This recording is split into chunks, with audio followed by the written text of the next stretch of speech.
New play callers on the offensive and defensive side of the ball. We got Kevin Jennings back at quarterback, an incredibly talented offensive coach, head coach, and great offensive talent. This is the SMU Mustangs in 2026. A favorable schedule has them sitting at 8.5 win total here, plus 800 to win the ACC. I think people are looking at this like, hey, there might be a legitimate chance that SMU can make some noise here. I have my doubts about the defensive side of the football, but there are plenty of opportunities for SMU to make some serious noise in the ACC and therefore in the national image of college football. CD, I mean, SMU, you return a lot back on the offensive side of the football, plus you add some good weapons in the portal. You get your basically your entire offensive line back. I mean, obviously you're losing your guard who was first team all ACC, but they didn't invest in the transfer portal. I mean, this is a really interesting year where I thought that last year, you know, in hindsight, I think that this team was much better than their record said that they were. And they didn't play a schedule that was very tough. I think that they just kind of underperformed in key moments. Yeah, I think they were a top three team in the ACC pretty comfortably, right? It's just that's unfortunately with the time with the crazy tiebreakers, you didn't win them, right? And you ended up seeing a Duke and Virginia team go out there. So yeah, definitely disappointing. I think for SMU, I believe he locked up Lashley, got a nice extension on him. So I think that's great for SMU. He's been fantastic. The trends, the excuse me, the move to the ACC has been fruitful, to say the least, for SMU. I think recruiting's gone up. Obviously, your paychecks are going to start coming in. You went to the playoffs the first year last year. Again, you won 9 more games. So all in all, was a great outcome. I think for what SMU can do and make some noise in this conference. Then they're sitting there with the second best odds to win it as we sit here. Now, I will say part of that, and we'll get to the schedule towards the end there, but we will be mentioning, I think, throughout this episode because the schedule is what it is. It is one of the easiest in Power Four. The strength schedule is the metrics. I mean, they're kind of variable, and it's tough to say right now in the offseason, but they're about like 60th nationally, strength of schedule wise, which for when there's 65, 70 Power Four teams, that is freaking crazy. That is crazy to be in. It's awesome. And that's also including where you get Notre Dame in the out of conference. So the fact that it's that low speaks to the amount of winnable games or comfortably winnable games that you're going to be favored in pretty heavily in the ACC conference schedule. But yeah, this is an exciting time for SMU fans looking to build and continue that momentum as it stands. Kevin Jennings coming back for you, which seems like he's been there forever. Yeah, a lot of good reasons, a lot of reasons to be excited to be an SMU fan right now. The ceiling of this team is definitely not hit though if Kevin Jennings is not healthy. Kevin Jennings is a good quarterback, and we talked about him all the way back since when Preston Stone got hurt right against Navy when SMU was a really good football team, and they had that late season kind of collapse. I don't want to call it a collapse, but Kevin Jennings played really good in his replacement, and then the next season ended up winning the job and leading the team to the playoffs. And this past year, he was great again with really good offensive talent around him. He has to stay healthy. There's just no ifs, ands, or buts. He has to stay healthy for this team to reach the ceiling that they want to reach and reach all their goals. Yeah, he was fantastic for you last year. 66% completion percentage, 2-to-1 touchdown interception ratio, and he was healthy, right? Well, he was banged up, but he was healthy. He played, right, a lot. 3,600 yards. He was damn good for you on the hilltop there. And behind him, Ty Hawkins is one that SMU fans are excited about, rightfully so. Like one of the highest rated recruits you've ever gotten at the quarterback position there. Former 4-star guy, really, really fun athlete. And to sit there working behind Kevin Jennings, to work with Lankins and Lashley and all those guys there on the offensive staff, that is exciting. Obviously, you don't want to see him this year because that means, stuff has gone wrong and he's not ready to lead you to an ACC title game. He's not ready to lead you to the playoffs and win big time football games. But it's a really fun piece behind him. Charlie Pfizer, a little bit more experienced kind of guy, but Yeah, this like I said, this is a really good room, and not only for 2026, but beyond that as well. The depth not there right now. The drop off massive, as are with most teams in college football right now. Most of these teams in the ACC we've previewed just do not have the depth in at the quarterback. It's actually a pretty good conference of quarterbacks this year. Now that I'm thinking about it, we've been going through these teams. There's a lot of good returning players, a lot of high upside guys, transfer portal entries, all that kind of stuff that make you excited, and their teams can get excited for. But Kevin Jennings will be will have you a quarterback advantage in most just about any of your games outside of Notre Dame one. Yeah, you think about Mensa, you think about JKS, you think about CJ Bailey and Kevin Jennings. Like, I would put those four kind of squarely in your tier one, 1A, 1B. Uh, yeah, so like in a conference with some good quarterbacks, to have one of the best ones, I think that that's going to give you an advantage in just about every game. And in fact, you probably have the best quarterback of every single game that you're going to be playing this year in the ACC, with maybe the exception, depending on how you feel about JKS, right? That Yeah, would be like the only that's a good exception. point. Uh, it, when you're looking at your schedule, just that alone, having a quarterback advantage in every single conference game is massive. It is massive. Moving on to the running back room, Kendrick Raphael from Cal, phenomenal football player. All right, that was a really good get at the running back spot. You had some really solid players. TJ Harden last year put up some good numbers for you. Chris Johnson Jr. He's gone, but I think that Kendrick Raphael is a very good football player. So I'm not I'm not worried about this room. And you got some other guys that are younger that haven't necessarily gotten the run. Derek McFall, I think, is a really good football player as well. I'm not necessarily worried about this room in terms of its ability to produce at a high level. Yeah, now there's been reports too about McFall getting snaps out wide at wide receiver, which is really interesting.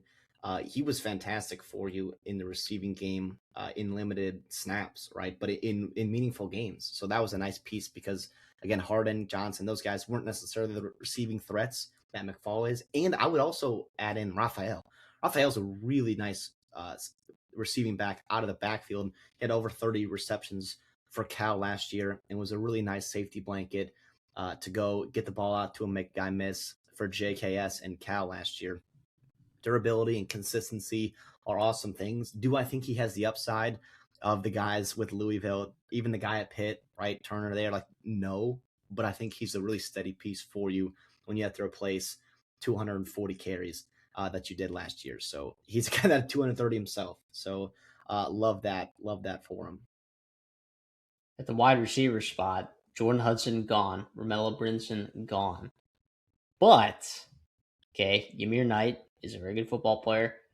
Unique Smith from ECU. I think people look at that room at ECU and they look at Anthony Smith and they're like, oh, that's got Unique Smith, 6'3, 210 pounds. That dude is a weapon. This dude is a weapon. Watch him go play BYU. Watch him in any of these games that he played. He's a very, very good football player, and I think he's going to be utilized better potentially in a system that's going to. I don't know. He might be one of the featured guys, in this room. Like, he might be the guy.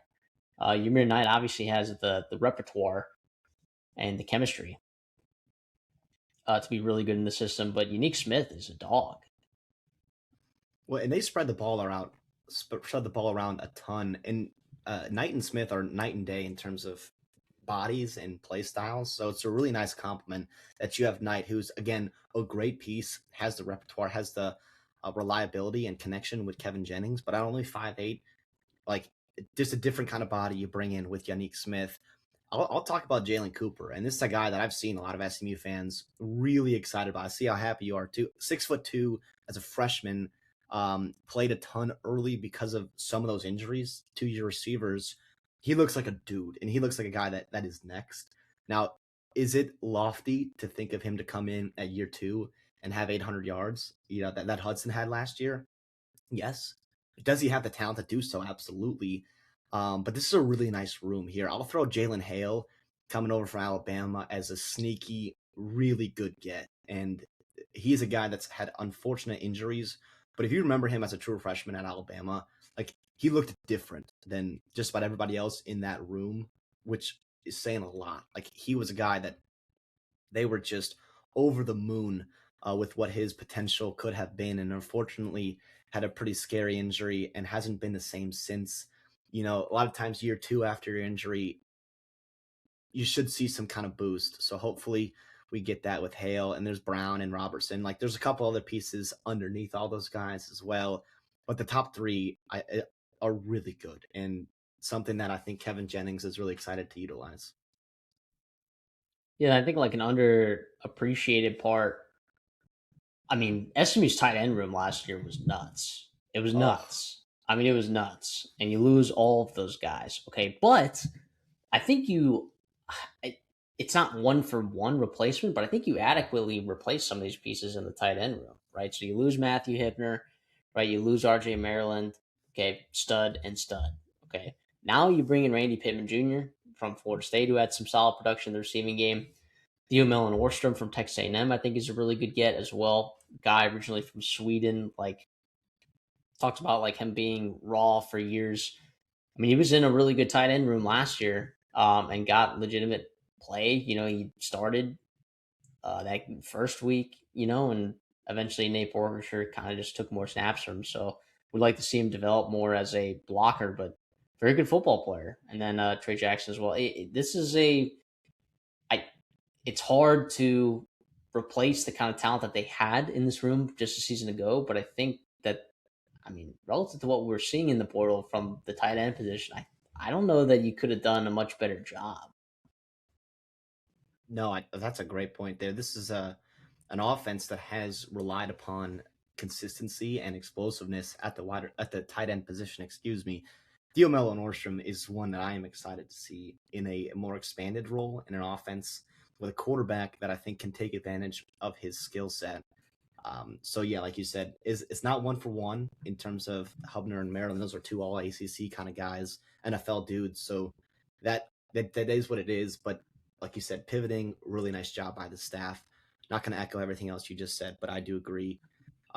Moving on to the offensive line, this is I think the upside and what gets us so excited about this SMU offense. Obviously, you've got the flashy playmakers, you've got the talent at the skill positions, and of course quarterback.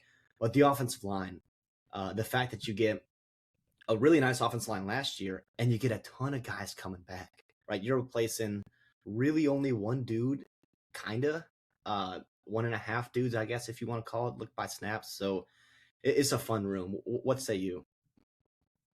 It's a very fun room. Um, you lose Logan Parr, right, and you also lose Bird. Logan Parr, first team All ACC guy, is really good, but and we've said this with other teams too. And if you've watched our other videos and certain previews, right, you can get a glimpse of what a coaching staff feels about their position group, whether or not they dip in the portal and how much they dip in the portal and what they get in there. Okay. There's zero investment on the offensive line in the portal, which is, to me, that screams green flag. That says, look, if you had a terrible offensive line a season ago and you didn't invest in it, right, then you're asking yourself some more questions. This is a pretty good group last year. You lose, you know, two guys, and now you don't invest in it at all. To me, that screams, hey, SMU likes what they have in this room. Okay. Especially on that right side of the offensive line. I really like what they got there. Are you going to be starting a redshirt freshman left tackle? Maybe. I don't know what the five is going to look like, but to the fact that they are not investing in the portal on the offensive line, one, you're not having to play like the roulette game, which how many teams in college football have to play the roulette game when it comes to offensive linemen in the portal? They're just not reliable out of the portal. It's one of those positions with an extremely low hit rate. Um, you're not having to deal with the roulette there, and you're just in-house grooming, growing these players. And if you're confident as a coaching staff in what you got, yeah, you're not going to go in the portal and waste money on some guys that aren't going to play for you. So, yeah, this is really exciting here for me. And with Kevin Jennings getting another good offensive line, Kendrick Raphael getting a better offensive line than what he had at Cal, it's going to be interesting. And like you said, the skill positions are just going to benefit greatly from this. Absolutely. It's the making of an elite offense and one that, makes it scary for all the opponents on their roster, including Notre Dame, right? Notre Dame's one of the best teams in the country, but at any point, this is college football. You get a quarterback and an offense that is just tough to stop. it puts a lot of pressure on both sides of the ball for Notre Dame or for anyone else, right? To play solid defense and just try to get stops, get aggressive, whatever it may be. And also for the offense to put them in a position where they have to be scoring as well. So that's what I see here, and I think we're in pretty alignment there with the offense. Moving to the defense, this is one that it is concerning. The upside of this total team in terms of making a run in the ACC, getting to a playoff spot, really challenging and being able to play and hang with Miami and Notre Dame and elite teams that they might see on their schedule. It's the defense, especially the defensive line where you lose a ton. And I'll be honest, hand up, like I am nervous for this unit. I think they might struggle. You lose some really good pieces that I think down to down consistency was pretty solid for you with SMU last year. And I think a lot of that was due to the talent and the size in that front seven. And you lose like seven guys that played a ton for you, and you backfill them with portal pieces that I don't see it with yet. And I know it's a hard position to fill with the portal.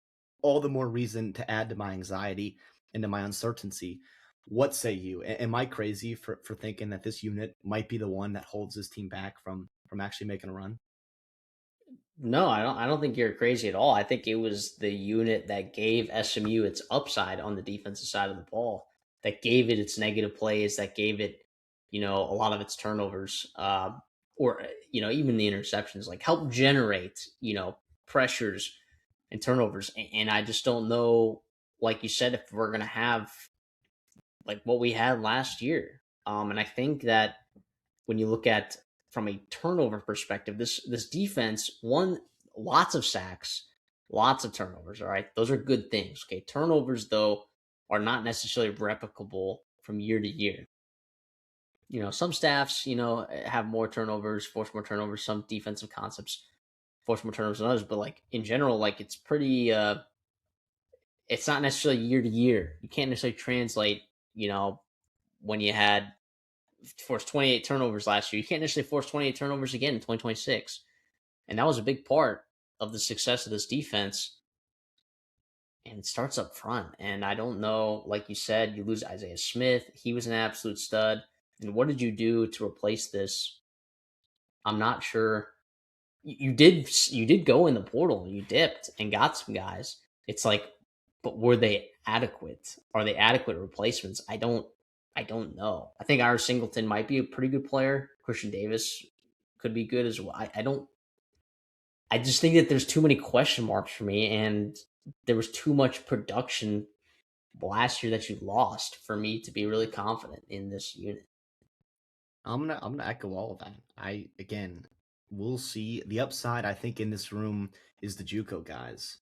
Atkinson on the edge there has a nice frame to him, and then interiorly, uh, Chukwueze Mecca, right? David Chukwueze Mecca coming over from East LA. So he's 6'7", 280 pounds. He was highly sought after in the portal, or excuse me, in the JUCO ranks. I think he's the linchpin, him and Atkinson, in terms of unlocking a ceiling that's, I don't think, there with the transfers and the returning guys. We'll see if Jakai Lang and how he does, in again, probably a more expanded role, 6'3", 255-pound junior. He played 400 snaps for you. Nothing special, though, last year. And then, Wu Spencer, Kevin Allen, also guys that combined for over 500 snaps on the interior. So it's not like it's barren. It's not, because there's guys there, but I think the drop off is going to be significant last year. And then a defense that was already struggling and didn't do a ton in the portal at any of the positions, really. Maybe the secondary, they brought in a couple good guys, but it's one that I think is concerning for sure, rightfully so. Yeah, it depends how you define struggling, right? I mean, down to down. I mean, on the early downs, not they were good. I mean, it's just like you just gave up explosives, like in way too many of them. But we'll move on to this linebacker group here. That, I mean, you get what you want to get back, right? I mean, you did good. You got a couple transfers there as well. This unit's going to be good. Okay, and I don't have a problem with it at all. It is going to depend on a little bit on the defense line. We talk about, you know, the dependency of D line and linebacker, right? How they affect each other's play. I think that if this defensive line is pretty bad, you're going to see a little bit dip in this linebacker unit overall. But if you can get like replacement level defensive line play, I think that this linebacker group is really good. I think that they're going to be, they're fast, they're physical, they're thick. I mean, I think these guys could definitely make plays all across the field for you. Yeah, no, I'm gonna echo all that. Booker, Kilgore, those guys, I think pretty solid dudes. And it'll be up to Maurice Crum, first year play caller, replacing Scott Simons, who is now at Dallas with the Cowboys. Excuse me, still in Dallas now with the Cowboys. So what can Crum do? And maybe a fresh change in the room, maybe a new perspective also helps. With the whole continuity of defense. But it's a nice start here with the play callers, with the green dot guys, with the leaders of your defense, and that second level there. Is that where I would have to choose if I want my best position group to be defensively? The linebacking core? No, it would probably be the last group I would choose. But again, not going to complain about having talent and experience back in the linebacking core. I mean, so now we move to the DB room, right? And you're like, okay, so we had 18 interceptions last year. Yeah, top 10 in the country there, forcing turnovers. However, 53 20 plus yard passing attempts you gave up last year. Good for 133rd in the country. Just like a terrible, terrible habit of giving up explosive plays. And you lose a lot of your guys in secondary. You lose first team safety in Ahmad Moses. You lose Noel Kobia, and you also lose Deuce Harmon, who had been all ACC honorable mention guy there for a couple years. So you lose like your big names. What did you replace it with? What are these cornerback transfers going to do? Uh, and can you just like dial it in and not give up these explosive plays? Some of that can be schematic too. So like maybe having a new play call on the defensive side of the ball, maybe that'll give you a chance to sort of dial in certain things there. But I think you and I are kind of in the right here to be a little bit nervous about the defensive line. Like wait till we see it. Right, worried about the defensive line and the secondary, and I think honestly a lot of the secondary, their success last year, I think, had a lot to do with how dominant the defensive line was at times and how well that they played. So who knows if you take away that defensive line from that secondary year ago, how good are they?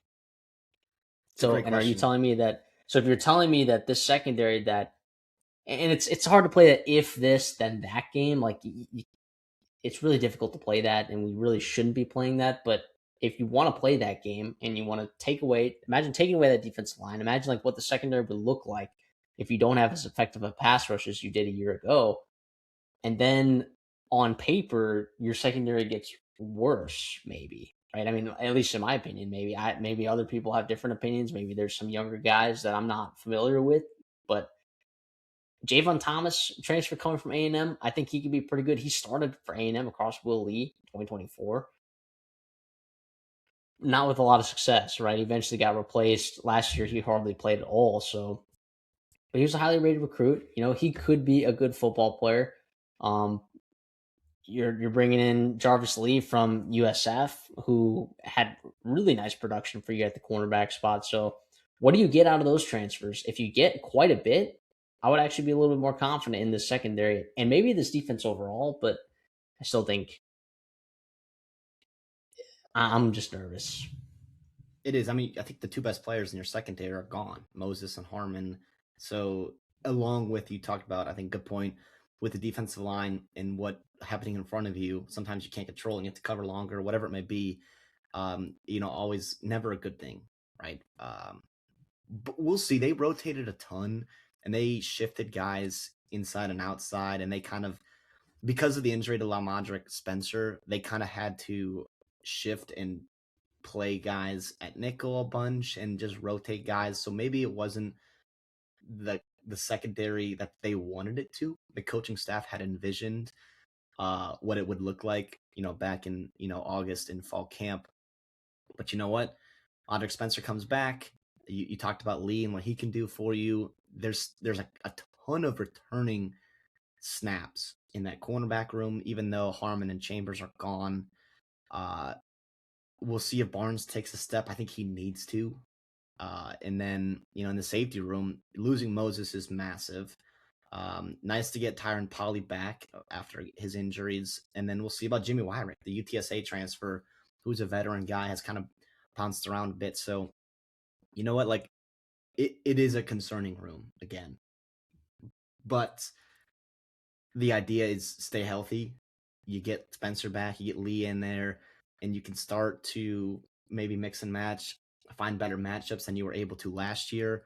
New coaching staff, yada yada yada. So like a lot of if and buts. So like we'll see how it goes here, but the defense, man, as a whole, is one that could struggle when they need them to. They weren't great at getting off the field last year.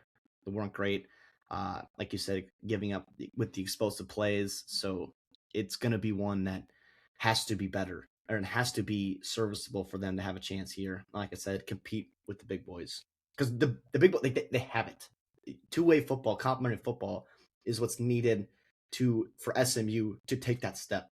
No one's going to question the offensive pedigree and what Rhett Lashley will be able to put together for SMU. I think I have no question in the next 5 years that they will not be able to field a very competitive and high-end offense.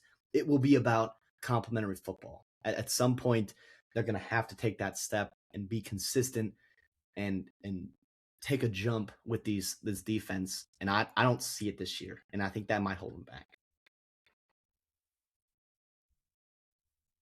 My thoughts are too. What if what does the number have to be? How, you see these metrics, like these preseason metrics, like a lot of these, people or organizations or associations have SMU as a top 25 or top 30 defense, which I think you and I can both agree that we're not anticipating that. How good does this defense have to be? Does it have to be a top 40 defense because the offense is going to be so elite? Like, what does it have to be for SMU to make an ACC championship appearance or a chance at a playoff? I think the projection, if you look at some power rankings of their defense, it is in the 30s and even like the 20s. Like that is high for me. Now, if they are hitting that ceiling, then that's where you're getting these 8.5 lines. That's where you're getting them plus 700 to win the ACC. So like that is where that's coming from. If you are getting that, yes, top 40 team, top 35 team defensively, then all of a sudden it gets scary. I don't see it. I think they're going to be outside the top 45 when it matters, right? When it matters. Okay, so now given what we have, you have this elite offense, and you probably have maybe a top 50, between a top 40, top 60 defense, probably is what we're anticipating. Top 10 offense, top 40, top 60 defense with this schedule. All right, 8.5 wins. I think I'm leaning under here. Not a bet for me, because I think that there is a chance that guys that we don't know yet can step up on the defensive side of the ball. And who knows what Maurice Crum's going to get first year play calling. I think that there's a lot of question marks there. Just got a new play call on the offensive side of the football as well. I believe Rob Likens is calling plays. Rhett Lashley's done a lot of that in the past. So question marks there, right? With the schedule, you're playing Notre Dame, who I think is a loss. Okay, for sure. I think another potential loss is Cal. You lost to them last year, although you had to go across the country. Now they have to go back to you. But I think Cal is a much better team this year than they were last year. At Louisville, I think is a tough game. I think Louisville is a really good football team, and they don't have a ton of depth. So getting them early in the season, I think, is worse. And then FSU, I think that's going to be a really good indicator of how we think that this ACC is going to fall from a standings perspective.